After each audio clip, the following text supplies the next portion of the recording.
This is the Final Whistle podcast from the Wrexham AFC media team. The final score, Wrexham 2, Harrogate 1, and Wrexham as a result have finished 4th in the league and will be playing at home on Thursday in the quarter-finals of the playoffs against Eastleigh, thanks to results elsewhere. And cruelly, we end up just 1 point behind third-placed Salford. Can I put it to you that if the linesman says Jennings' header at Halifax went over the line, then we win that game and we end up in the semi-finals of the playoffs? It doesn't bear thinking about. Well, this was a strange sort of affair, really, in all honesty. Both Wrexham and Harrogate massively rotating because they both perhaps thought they were going to meet each other on Wednesday in the semi-final of the playoffs. Wrexham and Harrogate both changed 8 players from the sides that played on Monday.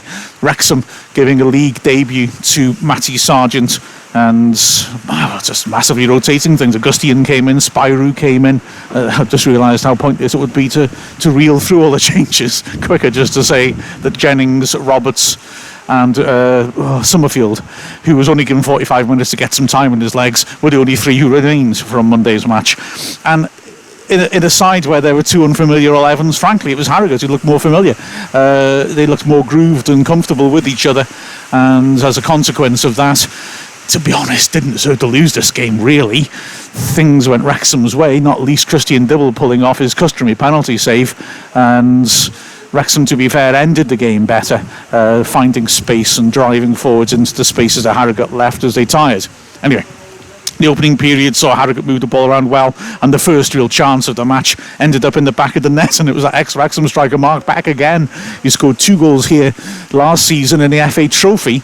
It was once again striking, scored none for Wrexham, of course. A corner from the right-hand side, which Tharm perhaps unnecessarily conceded, heading the ball behind, was swept in, flicked across the face of goal. Beck at the far post brought it down.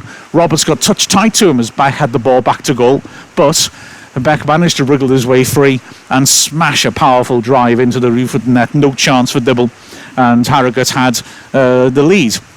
And they moved the ball around well and looked in decent control. Wrexham did carve out the odd little half chance, a neat little move down the left-hand side, saw Jennings feed the ball forwards. Rutherford making a good run across from the right-hand side to pop up in the left channel, but his driven shot was blocked from the corner. Oswell rising on the edge of the 6-yard box beyond the far post with a free header, but his header was blocked in the goalmouth. And with 5 minutes before the break, that was pretty much it. A fairly shapeless game, as you might expect, with sides not completely familiar with each other. And then in the last 5, it all started to explode. It started off with Muldoon tackling Summerfield in his own half, running from deep, and then driving a 20-yard shot heading for the bottom left corner, which Dibble saved comfortably. Well, Wrexham went up the other end and got themselves an equaliser. Nice piece of play down the left between Jennings and Rutherford. Jennings scooping the ball forwards to Rutherford. He swept in across, and there was Oswell attacking it centrally just outside the 6-yard box, meeting the header with power into the top left corner. Keeper got a hand to it, but too much power on it. He could only palm it into the roof of the net, and Oswell at last had that first goal for Wrexham, and my goodness, the celebration certainly showed it. It was all about the emotion rather than anything else, as all his teammates rushed to him to congratulate him. Oswell finally off the mark. However, Harrogate came straight back at Wrexham, and within a minute and a half had hit the bar. Thompson, who was very progressive at wing-back, both Harrogate's wing-backs very progressive, swept the ball in. Woods attacking it 6 yards out of the header, hit the top of the bar and flicked behind. A real moment of danger, but not as bad as it was a moment later, last minute of the half. Thompson chipping the ball into the box. Now Augustine playing in the holding role in midfield had let Muldoon run off him on occasions. Muldoon was playing behind the 2 strikers and was getting into some nice areas. He did on this occasion, and then foolishly reached out and just grabbed hold of him in the penalty area. Muldoon went down, and the referee rightly pointed to the penalty spot. Muldoon stepped up, hit the penalty to the right, but we know what Dibble's like. Lunged across to his left, saved it to a great cheer from the crowd. Although the danger wasn't over in the half, because it's right at the end of the second added minutes, Leasley sweeping in across from the left-hand side. Langmead beating it with a header which was too straight and was held comfortably by Dibble. Second half began with Leasley continuing to be prominent coming up the left-hand side. An attacking player used a left wing-back to accommodate the changes on the side, and he was looking threatening. He chipped the ball in from the left. Muldoon, an awkward volley as it skipped across him. Poor marking in the Wrexham box, but Muldoon managed to get a shot in, but pulled it too much and put it wide of the left. Drove in a shot which Roberts did well to block. And then there was another opportunity. This is the one I was referring to a moment ago. Leasley pulling it in, and Muldoon, as it skipped across him, pulling it wide of the left post. Wrexham went straight up the other end at the moment themselves. Davidix was on as a half-time substitute, Summerfield having got enough miles in his legs. And he was, to be fair, probably his best performance of the season in the second half. He drove the ball forwards well on occasion, timed his passes well, looked creative. Free kick out on the right-hand side on the touchline, about 40 yards out. Davidix stepped up and swept it in towards the boundary spot. Oswell got it well, flicked his header on towards the bottom left corner. Didn't look too difficult for the keeper, but he fumbled it behind for a corner. Before at the other end, it was Leasley threatening again. Beck holding the ball up, squaring it on, and Leasley unleashing an absolute thunderbolt from 25 yards, which soared just off target. A terrific strike. Leasley had another 20-yarder later on as well, which he put just wide of the right post, and he was looking threatening. But Wrexham was starting to find bits of space. Oswald was really making the ball stick up front, to be fair to him. Rutherford, as always, was offering a lot of energy and movement. Sargent had a decent debut as well. He showed presence in midfield. He didn't shirk his responsibilities, won some good tackles, drove the ball on it. He tired a bit, as you would understand, but he showed good presence as well. And the fullbacks were trying to drive on. Jennings throughout, even in the rather moribund first half, was trying to drive on and give a bit of spark, and Carrington was likewise. Oswell laying the ball off for Rutherford, who swept in across, and Spirou, who, it must be said, had a quiet game as a wide striker, had a difficult header in his hands that arrived behind him, but managed to scoop his neck onto it and headed it against his marker. It span over the bar for a corner. Then Wrexham with a shout for a penalty. Carrington chipping the ball into the box. Oswell ran across the box and went down under pressure from Langmead. It looked like a slip, though, in all honesty, and the referee certainly wasn't interested in the penalty shouts. Before, in the 80th minute, Wrexham got their breakthrough. Lovely piece of inventive play down the right-hand side. A 1-2 between Carrington and Rutherford. Rutherford's return ball was terrific and sent Carrington away in lots of space. There was one marking 3 in the box. He may have been aiming for Spirou at the near post, but the fact of the matter was Carrington wisely has put it into the correct area, swept it into the danger area, and although it evaded Spirou, it didn't evade Nicky Davidix, who ran onto it and calmly side-footed it inside the left post to put Wrexham ahead. Harrogate trying to come back and put a bit of pressure on. They had some half chances. Muldoon at one point got beyond the defenders, but the ball stuck in the pitch. The conditions were horrible. You may still be able to hear the rain hitting the roof of the stand. It's freezing cold, windy and pouring down, and so the ball stuck in the puddle and didn't carry through. I think Muldoon actually, to be honest, would have struggled to get away from the defenders had it carried through to him. And the last chance came when Thompson swept the ball in. Muldoon got up to head it, but was much too straight, and a pretty straightforward save at Dibble. And so Wrexham conclude the season with a home victory, another home victory. A home record really is magnificent, and now we'll have to lean on that home record one more time in midweek when we welcome Eastleigh to the racecourse on Thursday. For further analysis, have a listen to what James Harrison, Lucy Scott and myself had to say after the game on Calon FM. This is the Final Whistle podcast from the Wrexham AFC media team. Yeah, so Wrexham round their league season off with a victory. It looks like Thursday night now is going to be our playoff game. And, well, to put this in context, because I think our desperation to get us out of the National League often makes us feel a little dissatisfied.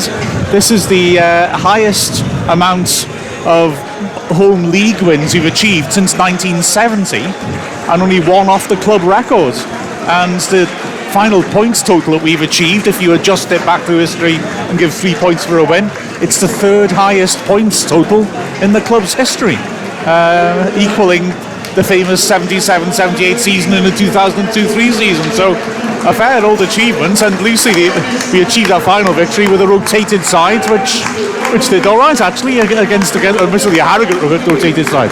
Yeah, fair play to this team who have played today, who, yes, they trained together, but again, as we've talked about, we haven't got a reserve team, so they've been put together today, and apart from the few blips, I think in the first half, overall, that's been a really good, solid performance. And man of the match is going to be actually quite tricky because a few have stood out, but everyone's kind of, like I said, been pretty consistent, particularly from the second half as well. A couple of the players we were talking about first half upped their game a bit as well. So, and to come away, especially after Harrogate in the first half, to come away winning 2-1, I wouldn't have thought that, I don't think, especially when Harrogate were 1-0 up. So all credit to the players who have played today. I think they've done well.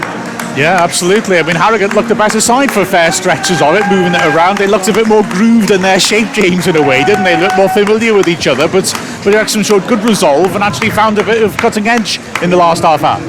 Yeah, they did. And Wrexham, I suppose, had the worst of the second half with the wind as well, with that not being in their favour.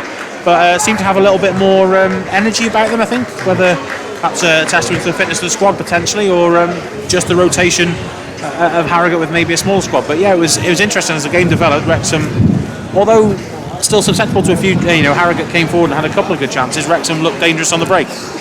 Yeah, absolutely, and certainly breaking away as well. I mean, Jason Oswell, for example, was a player, a fringe player perhaps in terms of whether he'll start or not, and he took that opportunity, I think, well, apart from scoring that long-awaited first goal. Yeah, it's fantastic. I mean, you want your strikers to do well, don't you? You don't want anyone to do badly, and I think Oswell has been carrying a bit of an injury and hasn't perhaps hit the ground running as we hoped.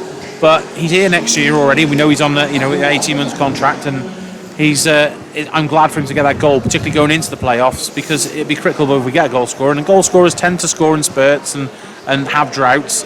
And it's great to have a goal, gives you so much confidence, and hopefully that's a spark for him for his Wrexham career, and we can mould the team around him and whoever comes in over the summer. He very hard, occupied the centre backs and did a good scrapping job as well, Lucy. At the other end, a player who, well, you wouldn't expect to see senior players unless Leighton actually is not recovered from that knock at Halifax. It was Christian Dibble, but that remarkable record, 3 penalty saves out of 4 face now for Wrexham. He did all right. He did do well, to be honest, and that penalty save was a key point in the match, because going in half-time, 2-1 down, it's different, isn't it? And even now we'd be sitting here with a draw.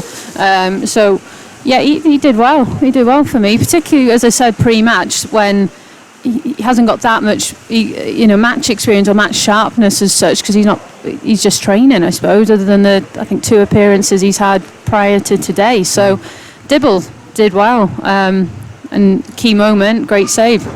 Absolutely, yeah, he did very well. And the other new faces as well, Sargent's got in 90 minutes, which is very valuable for him as well. He had a good match, didn't he?